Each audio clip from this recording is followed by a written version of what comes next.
Hi, welcome to Orchids with Barney. In this video I just want to show you my summer orchid growing quarters, or at least where some of my orchids are for the summer. This is the ideal, would be they just fit on this, but I've kind of obviously gathered more than I need. But the ones on here are mostly Cattleyas, and I've got some Bedlams further down where it's a little bit more, bit less bright. I wouldn't say it's shady, it's under shade cloth. So the ones up here get at the top shelf get direct sun for not more than a couple of hours a day when the sun's at a certain angle, but in general it's bright shade to kind of medium shade, I guess, for growing outside. Now the Cattleyas I've got higher up, mostly Cattleyas higher up because they like higher light. Bedlams like slightly less light, and I've been really happy with the growth this summer. The pot bases I've got under here, I didn't have those earlier in the summer because for the first 6 weeks, well, I guess June into maybe middle of July in DC, it was so wet that these pot bases would have never emptied, and I actually didn't really need to water the orchids for the best part of well, probably about 6 weeks, which was really different to the year before.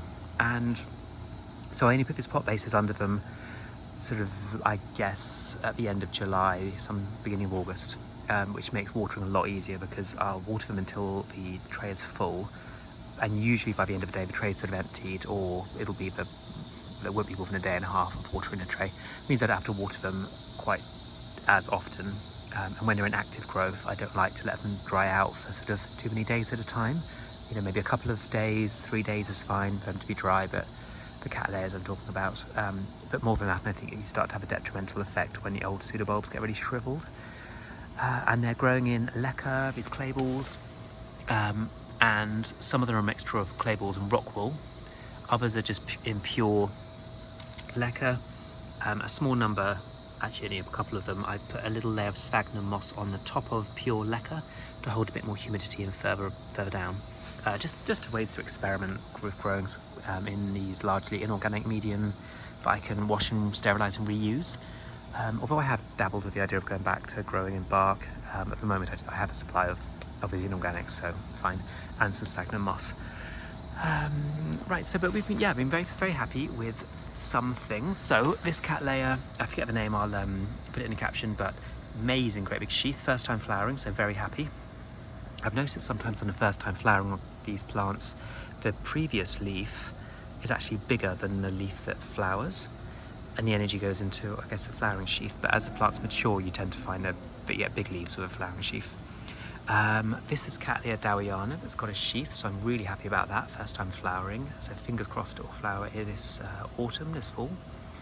And then we've got other good signs. So this is a bifoliate, growing up from a younger plant. Got it from SVO Orchids. The new growth you can see is much bigger, looks really great. Don't think there's a sheath coming, but very happy with the fact that the next growth is that much bigger. This one, Cattleya Lacey Michelle Mathern, I think. I don't know if the sheath that small will flower, we'll find out. I hope so, it should be really nice, very fragrant. That's from Krill Smith, another very recommendable orchid grower. Getting bitten by mosquitoes out here, so I'm going to cut this off quite soon. This though, Cycnodes Cooperii. It's amazing dark brown flowers. I've got some Shogun orchids in Hawaii. Look at these two. These are going to be amazing. Emerge from the top of the pseudobulb, which is nice. You can see that this is this summer's growth here, up to there, is this pseudobulb. That was previous year. I got it with this size pseudobulb, and it had one flower spike with a couple of flowers on it. But this is going to be incredible. I think there's like 13 or 14 on one and 12 on the other or something. Really, really going to be very impressive, and it might even flower and kind of be in flower when there's an orchid show and orchid judging at the North Capital Orchid Society. So I might take along to that because I've never taken an orchid to judging before. It could be a new experience, and maybe I'll get an award and I'll get to name it, which should be cool. I have to think of what the name might be. Anyway, so yeah, I found really easy, really vigorous species to grow. Cycnodes Cooperii. Obviously it's select breeding, so it has great parents, which I think helps with the vigor. And then the Bedlams, I've been really pleased with the growth. This is Vossner Black Wings, which I'm pretty certain will flower next year. You can see it's got this much bigger fan It's got a smaller fan developing here. There's a new one just starting down there. And so I think this big fan will probably flower next year. When you get side fans developing, and when they get to a certain size, it's usually a signifier that the main fan is going to flower. So that's a good sign. This is Michael Copperwitz, which has got small growth starting, so hopefully that will maybe flower next year. And then some of the other ones haven't got side growths, so they may not. But anyway, we'll find out. Come, I guess, early next year when you start to potentially see the sheath developing and then the flower spike developing. So I shall update, and that will all be from the grow tent. Okay, I'm getting bitten to death, so I'm going to go in. This is Orchids with Barney, my orchid collection, or part of it outside.